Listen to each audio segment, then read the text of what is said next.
Prison is supposed to be a place of punishment, control, and order, but behind those cold concrete walls, some fates are far darker than justice itself. For some inmates, death didn't come quietly or naturally. It came in ways that were gruesome, mysterious, or straight out of a nightmare. Here are 5 of the most horrifying prison deaths ever recorded, disturbing tales that show just how twisted life behind bars can truly become.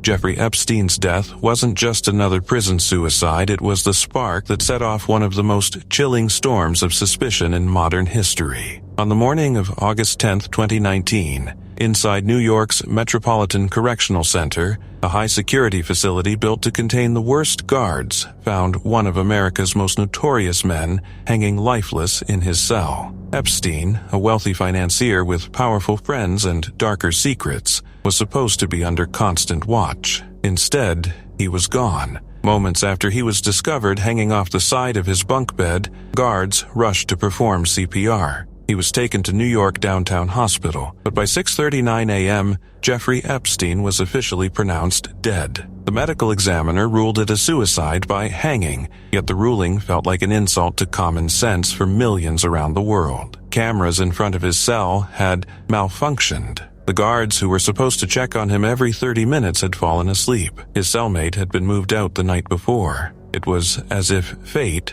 or something far more sinister, had cleared the way for his final moments. Epstein had been awaiting trial on federal sex trafficking charges. Even Attorney General William Barr called it a perfect storm of screw-ups, and he wasn't exaggerating. Guards Tova Noel and Michael Thomas, responsible for watching Epstein, falsified records after they fell asleep at their desks. The 2 cameras right outside Epstein's cell both stopped working that night. Another had unusable footage. For many, that was too much coincidence to stomach. In the hours after his death, the chaos was overwhelming. Prison staff broke protocol by moving Epstein's body before photographing the scene, destroying what should have been treated as a crime scene. When his autopsy report came out, it raised even more questions. Epstein's hyoid bone was broken, and injury forensic experts often associate with strangulation rather than hanging. Dr. Michael Baden, the pathologist hired by Epstein's lawyers, publicly claimed the evidence looked more like murder. Photos from inside the cell showed medicine bottles and personal items neatly standing upright on his bunk, as though nothing had been disturbed. The sheet used as the ligature seemed too short and too weak to hold his weight. The wound on his neck didn't match the width of the fabric, and yet the official word remained suicide. What made everything worse was the timing. Just 2 weeks before his death, Epstein had allegedly tried to harm himself. His cellmate at the time, a former cop accused of multiple murders, denied any involvement. After that scare, Epstein was placed on suicide watch, confined to a cell where lights never went off and every movement was monitored. But within 6 days, the suicide watch was lifted. A psychiatrist cleared him, and Epstein returned to the special housing unit. From that point on, the system that was supposed to protect him, or protect his secrets, began to fall apart. In a note found after his death, Epstein complained about his living conditions: bugs crawling on him, burnt food, and being locked naked in a shower cell for an hour. Days later, he signed his last will and testament, leaving his entire fortune to a trust. 2 days after that, he was dead. The aftermath was explosive. It was enough to fuel an inferno of conspiracy theories. Some claimed Epstein was murdered to silence him, that he knew too much. Others believed he faked his own death and escaped. The phrase, "Epstein didn't kill himself," became a viral meme, spreading faster than any official statement could contain. Polls showed that only 16% of Americans believed the official suicide narrative. Nearly half believed he was murdered. Years later, the Justice Department's Inspector General reaffirmed the official ruling: suicide. They said there was no evidence of foul play, only catastrophic negligence. But even with thousands of documents and witness interviews, the truth still feels slippery. Too many things went wrong at the same time. Too many eyes were conveniently averted. It was October 2, 1992, a sweltering afternoon in Sao Paulo, Brazil. Inside the towering gray walls of Carandiru Penitentiary, over 7,000 men were crammed into a space built for half that number. The air was thick with heat, sweat, and tension. Then, after a simple soccer game turned violent, that tension finally snapped. What began as a scuffle between two inmates erupted into one of the most horrifying massacres in prison history. By early afternoon, chaos swept through cell block 9. Makeshift weapons, sharpened metal, broken pipes, glass shards flashed in the dim light as rival groups clashed. Guards, outnumbered and terrified, barricaded themselves and called for backup. Within an hour, the prison director had phoned the military police with one order: end the riot at any cost. At 2 p.m., more than 300 heavily armed officers stormed the prison elite units from Rota, COE, and Gate. Witnesses said they made little attempt to negotiate. As soon as they entered, gunfire exploded through the corridors. The roar of automatic rifles turned the concrete halls into a war zone. Prisoners screamed, begged, and ran for their lives, but there was nowhere to go. For 20 straight minutes, bullets tore through the cell block. Inmates hid beneath bunks, behind doors, even pressed against walls hoping to survive. Many surrendered with their hands up but were still shot. When the smoke cleared, 111 prisoners were dead. Most had multiple gunshot wounds. Some were executed at point-blank range. Not a single police officer was injured. The brutality stunned Brazil. Investigators later found more than 3,000 rounds had been fired. Many of the dead hadn't even been convicted. They were awaiting trial. Photographs smuggled out showed bodies piled in corners, blood covering the floors. Amnesty International condemned it as a state-sponsored massacre. Colonel Ubiratan Guimarães, who led the assault, was initially praised as a hero by some politicians. He was later sentenced to 632 years in prison but never served a day.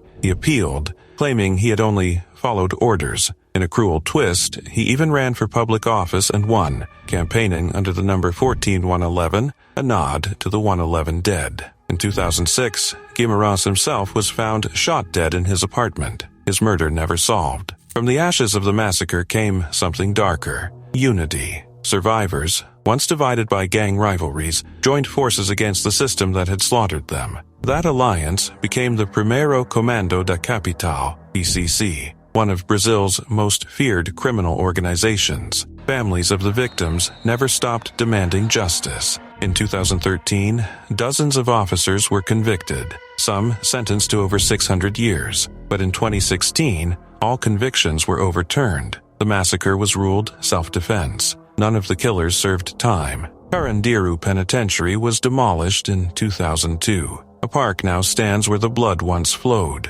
Joggers pass by unaware, but locals say that at night, when the wind is still, you can almost hear the echoes of boots, screams, and gunfire.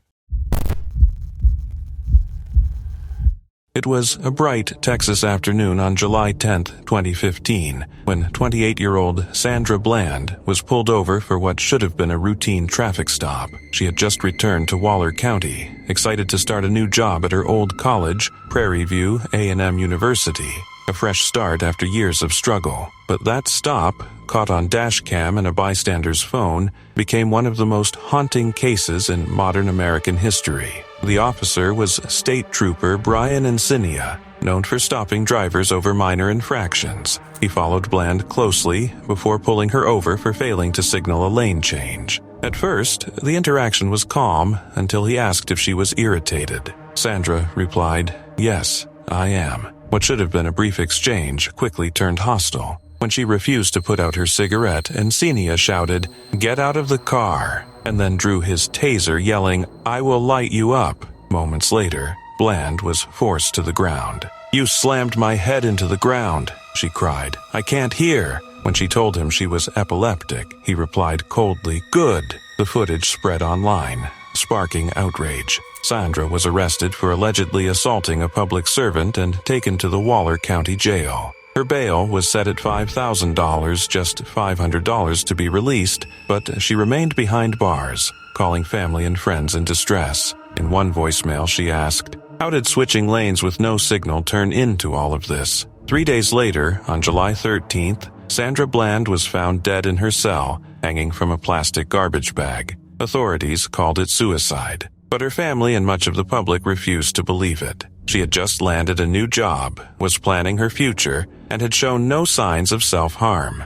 Bruises on her back, scratches on her wrists, and a glitchy dashcam video only fueled suspicions. In 2019, a hidden recording from Sandra's own phone emerged showing her terrified, facing Encinia's gun at point-blank range. That 39-second clip, withheld from her family during the civil trial, reignited outrage and calls for justice. Inside the jail, another inmate said Sandra cried but also talked about her plans and hopes not to spare. Protests erupted nationwide with signs reading, "Say her name, Sandra Bland." Her death became a symbol of systemic injustice and how a minor traffic stop could end in tragedy. Investigations later found the Waller County Jail violated basic safety protocols and ignored proper welfare checks. Still, no one faced serious punishment. The only person charged was Encinia, not for violence, but for lying in his report. The charge was dropped after he agreed never to work in law enforcement again.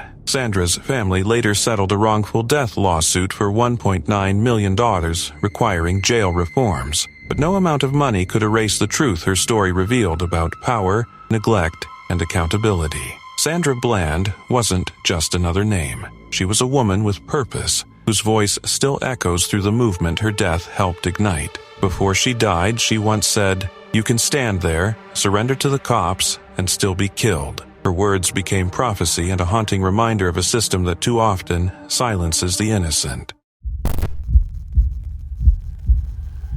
It was morning in Baltimore on April 12, 2015. On the city's west side, 25-year-old Freddie Gray made eye contact with a group of police officers. For reasons still debated to this day, that brief glance changed everything. Freddie ran. Maybe it was instinct. A lifetime of fear and distrust in a city where encounters with police often ended badly. Within seconds, 3 officers on bicycles chased him down. By 8:40 a.m., Freddie was on the ground screaming. Witnesses later said they saw his legs twisted unnaturally. One officer pressing a knee into his neck. "He can't walk," one woman yelled as phone cameras began to roll. When the officers dragged him toward the police van, Freddie's screams echoed through the block. He wasn't resisting anymore, he was pleading. And yet, by the time he was loaded into the back of that van, his body looked limp. He would never walk again. Inside that police van, something went terribly wrong. Freddie was shackled wrists and ankles, bound,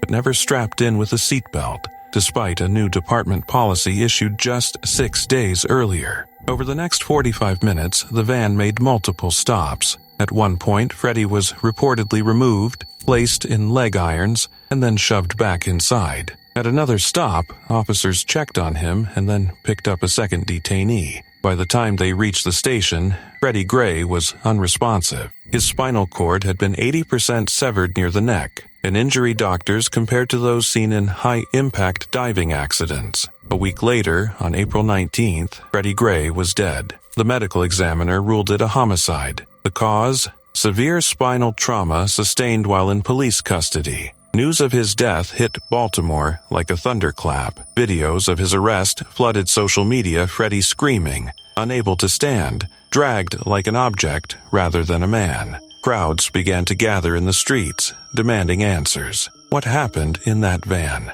How does a man arrested for a pocket knife end up with a broken spine? The investigation revealed that the officers had failed to follow multiple safety protocols. They hadn't secured Freddie with a seatbelt, hadn't sought timely medical help, and had ignored his pleas for assistance. The city's own police commissioner admitted what many feared. The officers had failed him. Within weeks, 6 officers were suspended and charged. But as the legal process unfolded, justice proved elusive. The first officer's trial ended in a mistrial. The next 3 were acquitted. The remaining charges quietly dropped. No one would spend a day behind bars for Freddie Gray's death. By then, Baltimore had already erupted.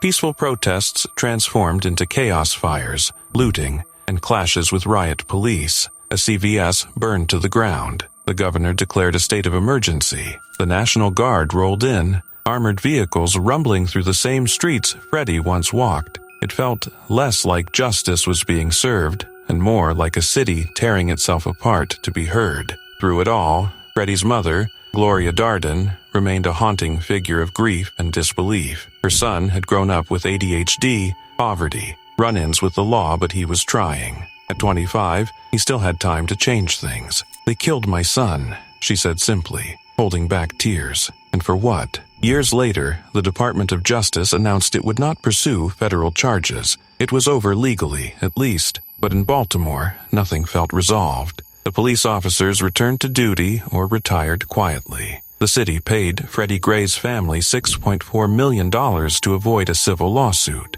Yet money couldn't erase the image of Freddie's last ride, that van, those stops, and the silence that followed his screams. It was September 2003 in Basra. Iraq, the war was at its height, and British troops patrolled streets heavy with dust, fear, and suspicion. Among the chaos stood a 26-year-old hotel receptionist named Baha Musa, a quiet man who just wanted to keep his head down and survive the occupation. He wasn't a soldier. He wasn't a fighter. He was simply in the wrong place at the wrong time. On September 14th, British soldiers from the Queen's Lancashire Regiment stormed into his hotel, claiming to search for weapons and insurgents. Baha and 6 others were arrested. Within hours, he was dragged to a British base, hooded, handcuffed, and thrown into a cell that would soon become his tomb. For the next 36 hours, Baha Musa endured a kind of cruelty that defied imagination. He was beaten, kicked, and choked. He was forced into stress positions, made to kneel for hours in suffocating heat, deprived of food and water. His hood stayed on almost the entire time,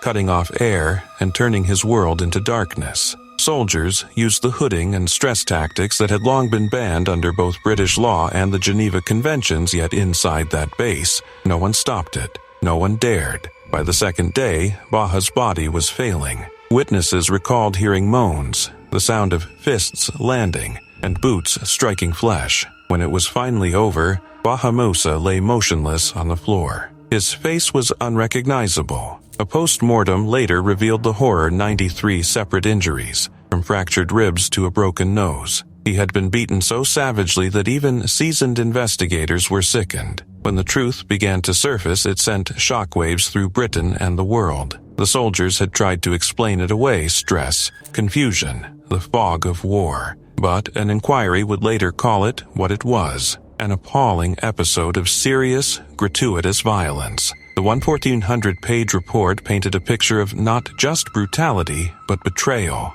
a system where officers turned a blind eye, and where a lack of moral courage allowed abuse to thrive. It wasn't just a few bad apples. It was an entire chain of command that looked the other way. 7 British soldiers were eventually charged. One man, Corporal Donald Payne, broke ranks and did what none of the others would. He admitted the truth. He pleaded guilty to inhumane treatment, becoming the first British soldier ever convicted of a war crime. He served a single year in prison. The rest were cleared. Even the judge noted what everyone suspected: there had been a closing of ranks. The silence of the regiment drowned out justice. The Ministry of Defense later admitted corporate failure, acknowledging what could no longer be denied: that a man had been tortured to death under their watch. Baha Musa's father, a police colonel, once said he believed in British justice, but his son's death shattered that faith. "They said they came to bring democracy," he said bitterly, "but they brought pain."